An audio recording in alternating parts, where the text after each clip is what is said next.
Our societies are alcohol-free, okay? We don't have the problems Western world or other non-Muslim countries do, drugs. Okay, South America, look at South America, it's a big mess. Catholicism hasn't done anything for them, for those people, right?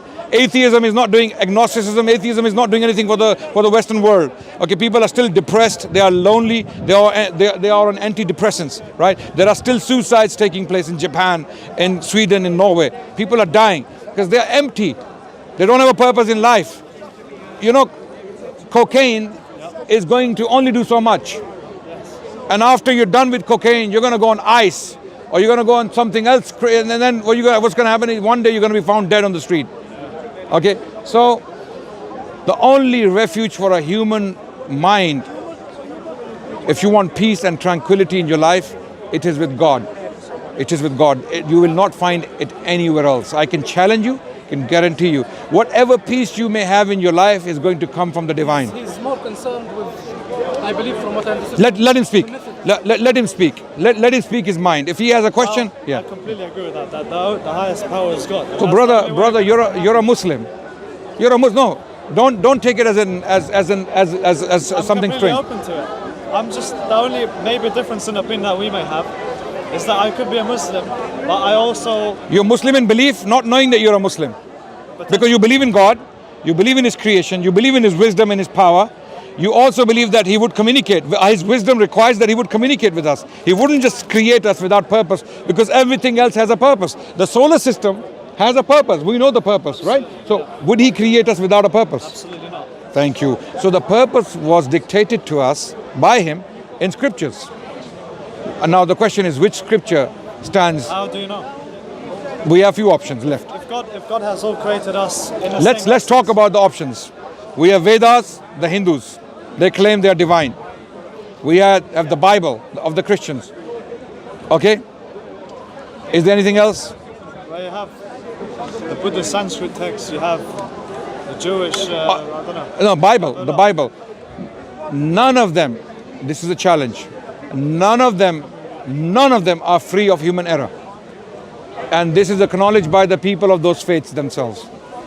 The Jews acknowledge our scripture is corrupted, it's changed, it's altered. The Buddhists don't claim it's from God. The Buddhists claim these are from sages, our wise men, our sages, you know. Same with Vedas, the rishis of the Hindu, you know, philosophers. They put these philosophies down and people are now living by them today. All man-made. Quran is the only book in human existence today that claims direct link from God without corruption, without any human interpolation. Okay. There is no other scripture left. I mean, if there was any, I would have known. I mean, I'm not speaking arrogantly, but I've been looking for a long time. Okay, so if there is a God and there is a God, and if He spoke to us and He did speak to us, then the only way to reach Him is the Quran, which is without corruption. Full stop. That's the end of story. And Muhammad is His true messenger, because he brought the Quran to us and he delivered it. And it's not that he was speaking on his own authority. He was foretold. Even though the Bible has been corrupted, there are references to him in those scriptures. So his advent was not just an accident. It was planned. It was foretold. It was warned repeatedly through Moses, through Jesus. They all spoke of a prophet coming from Arabia. Okay, and that's it. He came with the final message, the Quran, which cannot be moved. It cannot be challenged. It cannot be changed. So I invite you to Islam. You should accept. If you think this is true, what I have said, I should read the Quran. I completely agree.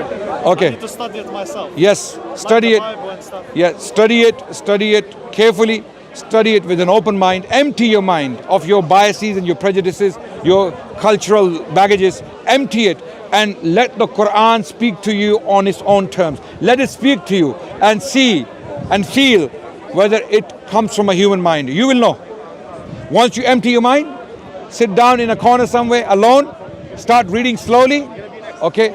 You will see whether it's from a human mind or from something else. Sorry? Thank you very much. Thank you. You're most welcome. Thank you so much. And continue reading, continue searching and researching, and reach out to us. If you want to be Muslim, I believe you're already Muslim. But if you want to declare that I am a Muslim and I will now live like a Muslim to the best of my ability, you don't have to become a saint overnight. No one does. I want to You- find God. Yes. I want to find God. You have already found him.